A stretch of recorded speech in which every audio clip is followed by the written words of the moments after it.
Welcome once again to Lehto's Law. Here's Steve Lehto. Interesting story with some twists and turns sent to me by Bead Demon.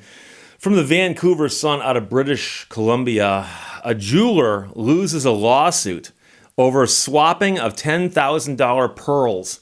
And this story, it's crazy how it gets there, but a jeweler sued a customer for unpaid labor charges over some earrings that the jeweler made for the customer, but wound up having to pay the customer a bunch of money on the countersuit.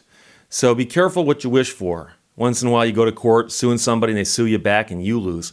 So Suzanne Lazarek wrote the article about a pair of cultured black pearls at the heart of a lawsuit, and the jeweler found out the hard way that pearls are not interchangeable. And a jeweler would know this, of course. So Lucy Dan Lee brought two pearls from a pearl necklace into a jewelry design business to be refashioned into earrings. So brought in the pearls, said, "Can you make these into earrings for me?" The jeweler agreed to complete the job for free because the customer had also brought in some diamond jewelry to be modified. So brought in a bunch of stuff, said, "Here, can you do a bunch of these jobs for me, including make these pearls into earrings?" So the customer came back, picked up the earrings a few months later, and then came back the next day and said, "We had a problem because these are not the pearls I dropped off. I dropped off two different pearls. And so the pearls that you put in the earrings are not the pearls I dropped off, and I think the ones that you gave me are cheaper." And now here's the thing. The two sides wrote up an agreement stipulating that the jeweler would provide the customer with a pair of black pearls as collateral until the disagreement could be settled. So the customer has the pair of black pearls as collateral, has the earrings, and then now there's a dispute that breaks out, okay? So the customer came back to the store with another pearl, a third pearl from the same necklace, saying, "Compare this to the two that are in the earrings. It's obviously these don't match up, right? That's how we can tell." So she's got a string of pearls. She brought in two of them and said, "Make these into earrings." And when she gets them back, these two don't match the rest of the necklace. So number one, it's a problem because you want to wear them and you want them to match, right? But number two, the problem is the customer's saying the two you put in aren't as valuable as the two that I gave you. And that's a problem. The jeweler wasn't convinced and argued that, "No, I gave you back the correct pearls." So the customer posted on social media, that's often the thing that lights the fuse, that the jeweler had swapped the pearls during the custom job, which then prompted the jeweler to say to the customer, "You owe me $1,500. You got to pay me for this now. I'm not doing free work for you and letting you badmouth me on social media." So the jeweler asked for $1,500 in labor materials, and when she didn't pay, the jeweler filed the lawsuit.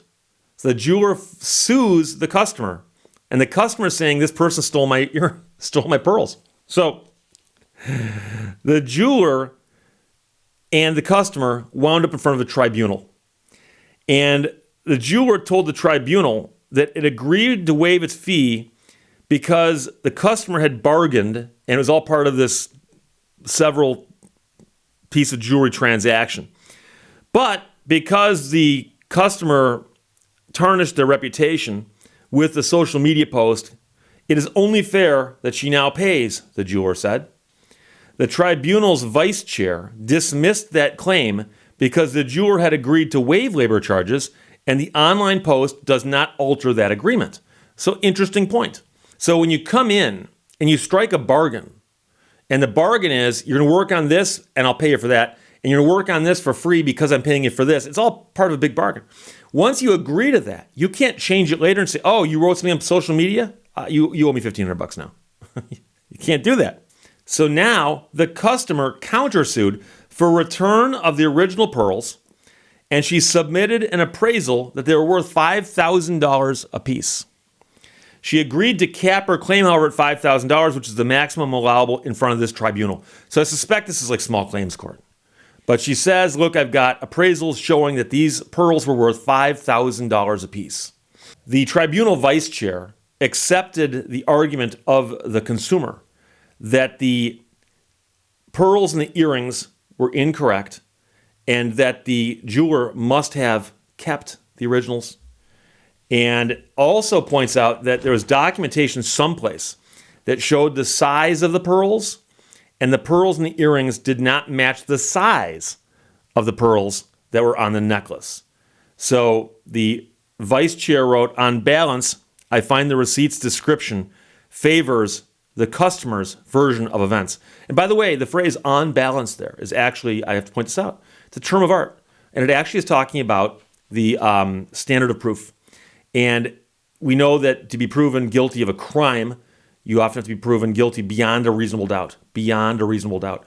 In a civil setting, in many courts, the standard of proof is preponderance, which means that which side has more evidence on its side to tip the scales, even just a fraction over 50%, and you win.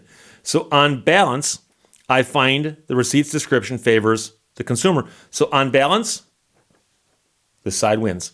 So the jeweler also said it went over its inventory to check if there was a mistake and couldn't find the originals, which suggests it was possible they had not used the original pearls as agreed, according to the ruling.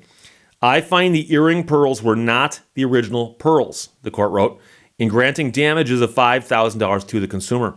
The court also ordered the consumer to return the collateral pearls to the jeweler, but allowed the consumer to keep the pearl earrings that she got because she could only claim the maximum of $5,000 for 2 pearls and therefore would not be unjustly enriched by keeping them.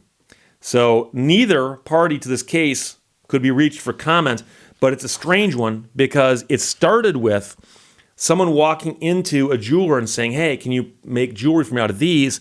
And the jeweler says, here you go. And the person goes, that's not what I gave you.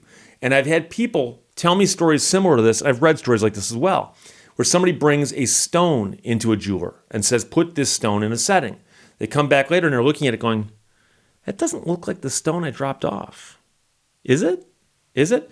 And I've also heard of people having parts swapped out of cars that can be hard to spot. And this is a very different situation, but it popped into my head, so I got to tell you. Years and years and years ago, I had an issue with a transmission shop, and I've told this story before. But after I had my problem with the transmission shop, I filed a complaint with the state of Michigan. And I said, hey, this transmission shop ripped me off, and I described it. Now, I had sued the transmission shop in small claims court, and I had won, and I'd collected, so I was okay. But I filed my complaint just because I thought, this place is shady. Someone's got to let them, know what's going on here. So I contacted the state about that. And about 6 months later, big story hit the news about the Attorney General in Michigan had done an undercover operation going into transmission shops to see how they were treating customers. And some transmission shops were so bad that it was almost funny. And they would have somebody bring in an almost brand new car, and they would check it to make sure it ran perfectly. And they'd bring it into a transmission shop and go, yeah, it's running funny, check it out for me, and act like they don't know what they're talking about. And invariably, the trans shop would come back and go, yeah, you need a complete rebuild. And one shop in particular, something tipped them off, probably a person, but somehow they got tipped off, that occasionally they would go so far as to do what they did here. And so the transmission shop had somebody come in one day, unbeknownst to them was an undercover agent for the state of Michigan, with a almost brand new car. And they said, my car's acting funny. Test drive it and tell me what you think.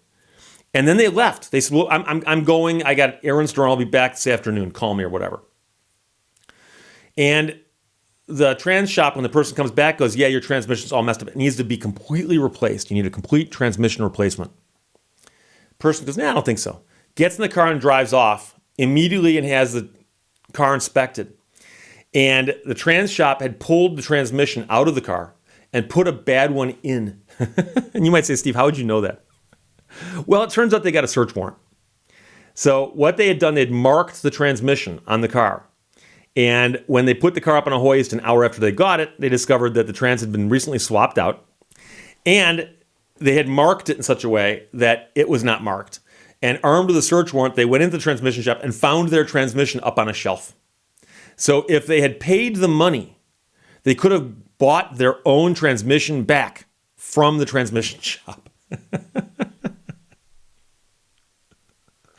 And the state of Michigan, as many government agencies do, called their operation with a funny name. It was called Operation Shifty because it's transmission shops.